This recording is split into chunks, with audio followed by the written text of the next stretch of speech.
নমস্কার বন্ধুরা, সুস্মিতাস রান্নাঘরে আরও একটা নতুন ভিডিও দেখার জন্য সকলকে স্বাগত।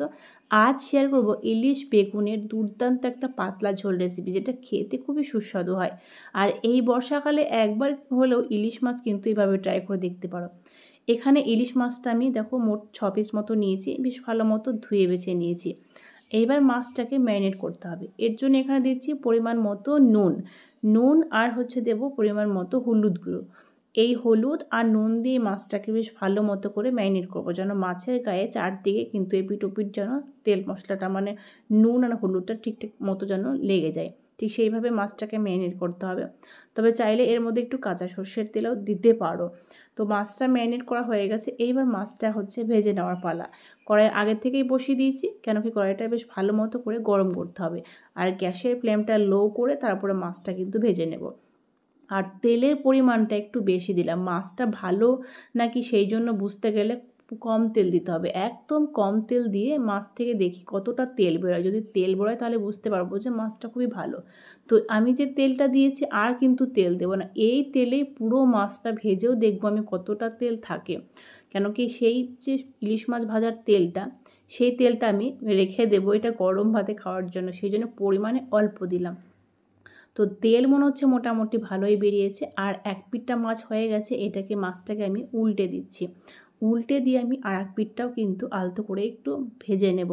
আর খুব কড়া করে কিন্তু মাছটা ভাজবে না। মাছটা এমনভাবে শুধু এপিট ওপিট করে হালকা কালার আসলেই কিন্তু মাছটা নামিয়ে নিতে হবে। তো মাছটা দেখো ভাজা হয়ে গেছে, মাছগুলোও নামিয়ে নিয়েছি। আর দেখেই বুঝতে পারছো আমি একদম কাছ থেকে দেখাচ্ছি, মাছ কিন্তু অতটাও কিন্তু কড়া করে ভাজিনি। আর এই যে দেখো মাছ ভাজার তেলটা, এটা আমি রেখে দিলাম ঠান্ডা হওয়ার জন্য। যতক্ষণ না তেলটা ঠান্ডা হচ্ছে, এদিকে নিচ্ছি বেগুন। যেহেতু ইলিশ বেগুন করব, তো এই রকম কালো কালো বেগুন নেওয়ার চেষ্টা করবে। সব সময় কালো বেগুন দিয়ে ইলিশ মাছের ঝোল করবে, সাদা বেগুন দিয়ে নয়। সাদা বেগুন দিয়ে খেতে কিন্তু একদম ভালো লাগে না। তো কালো বেগুনটা হলে বেশ ভালো হয়। তো এই বেগুনটা আমি দেখো লম্বালম্বি করে 2 টুকরো করে কেটে নিচ্ছি। খুব বেশি সরু সরু করবো না, বেগুনটা একটু মোটা মোটাই করব। এখানে আর এক টুকরো করতে গেলে একদম বেশি সরু সরু হয়ে যাবে, তো এইভাবেই রেখে দেবো। এভাবে আমি এখানে 3টে মতো বেগুন নিয়েছি। যদি লাগে তো 3টে দেবো, না হলে দুটোই দেবো। তো এভাবে বেগুনটা কেটে নেওয়ার পরে তো আমি 3টে বেগুনই কিন্তু অ্যাড করে দিয়েছি। বেগুনের পরিমাণটা একটু বেশিই দিলাম, কেন কি পুরো মাছটা যেহেতু করব। আর যেটা লাগবে সেটা হচ্ছে একটা আলু। ইলিশ বেগুনে অনেকে কিন্তু শুধু বেগুন দিয়েও করে, কিন্তু আমি এখানে একটা আলু অ্যাড করলাম। এই যে ইলিশ মাছের ঝোলে যদি আলু দেওয়া হয় সেটা খেতে দুর্দান্ত লাগে, সেই জন্য দিলাম। এটা নিজেদের পুরোটাই অপশনাল, দিতেও পারো নাও দিতে পারো, কিন্তু আমি সবসময় ইলিশ বেগুনে কিন্তু একটা করে আলু অ্যাড করি। আর আলুগুলো কিন্তু এরকম সরু সরু আর লম্বা করে কাটার চেষ্টা করবে। অতিরিক্ত সরু না হলেও লম্বা লম্বা হবে, সেটা কিন্তু বেশ ভালো হবে। বেগুন আর আলু একদম ঠিক সম পরিমাণ মতো থাকবে। আর এই যে তেলটা রেখেছিলাম একদম পুরোপুরি ঠান্ডা হয়ে গেছে। এই তেলটা আমি তুলে রাখবো, পুরোটাই তুলে রাখবো। এটা গরম ভাতে খাওয়ার জন্য দুর্দান্ত লাগে খেতে। এইবার আমি এখন এক্সট্রা কিছুটা তেল দিলাম বেগুনটা ভেজে নেওয়ার জন্য। এর মধ্যে বেগুনটাকে দিয়ে দিলাম, দিয়ে এবার 2 থেকে 3 মিনিট মতো নাড়াচাড়া করে বেগুনটা মোট কথা ভালোভাবে ভেজে নিতে হবে। বেগুন ভাজার সময় অবশ্যই কিন্তু নুন আর হলুদটা কিন্তু অবশ্যই দেওয়ার চেষ্টা করবে।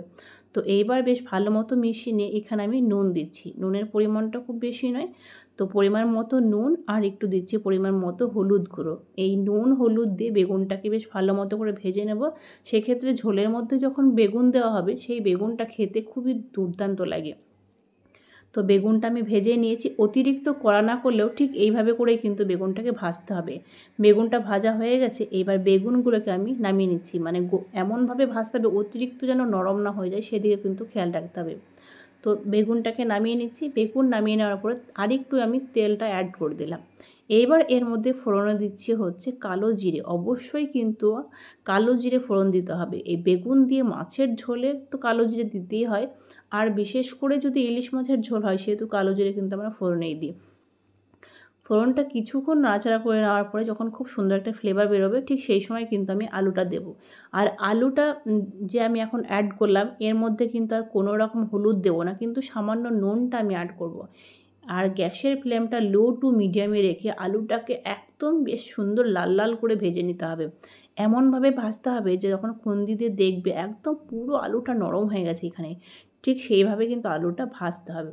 আর এইবার দেবো 1 চামচ মতো লঙ্কা বাটা। এখানে আমি 2টো শুকনো লঙ্কা নিয়েছি আর কাঁচা লঙ্কা মানে পাকা যে লঙ্কাটা পেকে গেছিলো সেইটা নিয়েছি 2টো।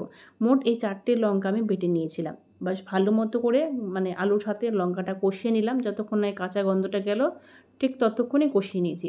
এইবারে পরিমাণ মতো হলুদ আর একটু কালারের জন্য কাশ্মীরি লঙ্কা গুঁড়োটা দিয়ে দিলাম।